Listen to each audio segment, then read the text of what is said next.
Esai was sinking, her arms moving in panic as the river pulled her down. The world had always been dark for her, but this darkness felt heavier, wet, deep, endless.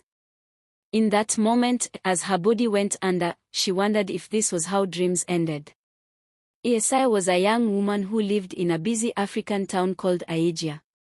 The town was full of noise, cars honking, people shouting, traders calling out to customers. She was born with sight, but at the age of 10, a strong fever took it away. When the fever left, her eyes could no longer see. Since then, darkness became her world. Her mother, once kind and gentle, changed after Esai lost her sight. She blamed herself for a while, then blamed life, and finally, she blamed Esai. Her younger sister, Ya, grew up to be proud and beautiful. People admired her looks, her style, her laughter. Esai, on the other hand, was quiet and humble, finding peace in her hands rather than her eyes. She learned how to braid hair by touch. Her fingers could feel the thickness, the smoothness, and the pattern of each braid. Soon, people in the neighborhood started coming to her. They said, "The blind girl's hands are blessed." That was how Esai earned her small income. But deep inside, Esai had a bigger dream. She wanted to see again. One day, she heard about a great medicine man who could heal many sicknesses, even blindness.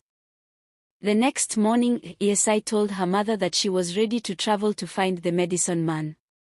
Her mother stayed silent, and Ya only laughed. But Esai had made up her mind.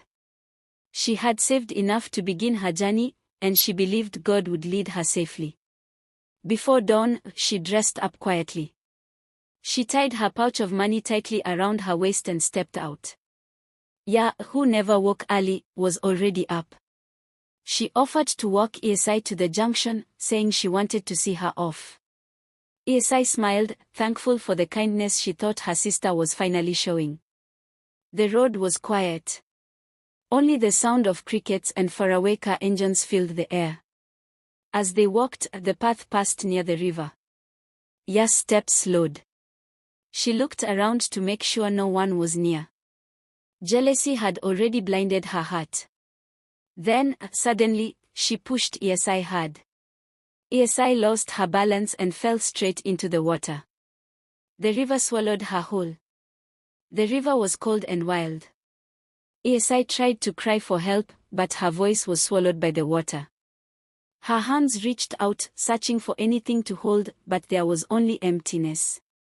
She was tired, her chest burned, and her body became weak. Slowly, her mind started to fade.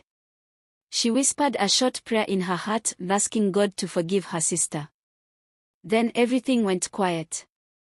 When Esai opened her eyes again, she did not feel the water. She was lying on dry ground, and someone was calling her name softly. She felt the warmth of a fire close to her. Her body was wrapped in cloth. The air smelled of herbs and smoke. A calm old voice spoke beside her. He said, "You are found by the river. You are safe now." Esai's lips trembled as she asked, "Who are you?" The man said, "I am the medicine man of Kit. You are in my home." Tears rolled down Esai's face. She could not believe what she had. This was the man she had been saving money to find. The same man she was on her way to see before her sister's betrayal. She felt like fate had carried her to him through the river. The medicine man took care of her for many days. He gave her herbs to drink, washed her eyes with warm mixtures, and spoke blessings over her life. He never promised her sight, but he told her to keep believing. Esai felt peace for the first time in many years. The sound of the river that once scared her now brought her comfort. It reminded her that light could find its way even in deep waters. One morning, as the sun rose, Esai sat outside the small hut. The air smelled fresh after rain. She felt a gentle warmth on her face and then, something strange. A faint brightness touched her eyes. She blinked several times. The darkness she had known for years started to change. Shapes appeared, blurry at first, then slowly clearer. She saw light. She saw the outline of trees. Then she saw the medicine man walking toward her with a calm smile. Ayigya began to cry. For the first time in many years, she could see again. Her heart overflowed with joy. She knelt down and thanked God for sending help in a way she never expected. The medicine man told her, "You were brought here by the river, but the river only carries those who are meant to be saved. Your heart was pure, and that is why light has found you again." Ayigya stayed with him for a while, helping him care for others. Her hands, which once braided hair, now helped mix herbs and heal the sick.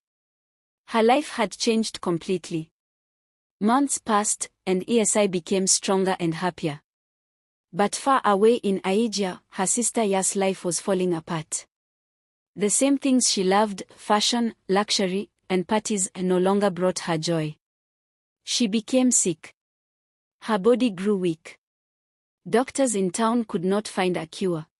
Day by day, she became thinner and paler. At night she could not sleep. Her dreams were full of water. She would wake up sweating, hearing her sister's voice in her head. Her guilt grew heavy. One day, their mother heard from a traveler that the great medicine man of Kit had healed many people. She told Ya about it, and Ya, desperate and frightened, agreed to go. Her heart was full of fear as she started her journey. She wondered what she would say to him, or if she would even be forgiven for all the harm she had caused. When Ya arrived at the medicine man's compound, she was weak and shaking. She was helped inside and told to sit on a mat. A woman came to bring her water. Her steps were gentle, her voice calm. Ya looked up to thank her, then froze. It was Ayigya. For a moment, the world stopped for both of them. Ayigya's eyes widened, filled with surprise and tears. Ya could not speak. Her lips trembled as she realized what she was seeing. Her sister, the one she had pushed into the river, was alive. And she could see. Ayigya slowly walked closer and knelt beside her. She touched Ya's hand gently. There was no anger in her eyes, only peace. She whispered softly, "You are safe now." Her kindness broke Ya's heart. She began to cry uncontrollably. Her body shook as she confessed everything she had done. Ayigya listened quietly. When Ya was done, Ayigya held her hand and said, "I forgave you long ago." The medicine man entered the room. He looked at both of them and nodded quietly. He prepared a bowl of herbs and gave Ya medicine to drink. He told her to rest and pray for peace. Days later, Ya began to recover. Her strength returned slowly, and her sickness disappeared. But something had changed deep inside her. The pride and jealousy that once ruled her heart were gone. She had seen true love, the kind that gives light even to those who tried to destroy it. Ya stayed with Ayigya and the medicine man for many weeks. The two sisters worked side by side, helping others who came for healing. They cooked, cleaned, and learned the power of kindness and forgiveness. Ayigya's story spread through the region. People called her the blind girl who found the light. Not just because her eyes were healed, but because her heart had shined brighter than before. When they finally returned home to Ayigya, their mother was shocked to see Ayigya alive. She fell to her knees and cried, asking for forgiveness. Ayigya lifted her up and said, "We all lose our way sometimes. What matters is that we find it again." From that day, their home was filled with peace. Ayigya opened a small salon in town where she braided hair again, this time with sight and joy. She taught young girls to believe in themselves and to never let darkness stop them from dreaming. Ayigya's life taught us that no matter how people treat you, never stop being good. Kindness always brings light in the end.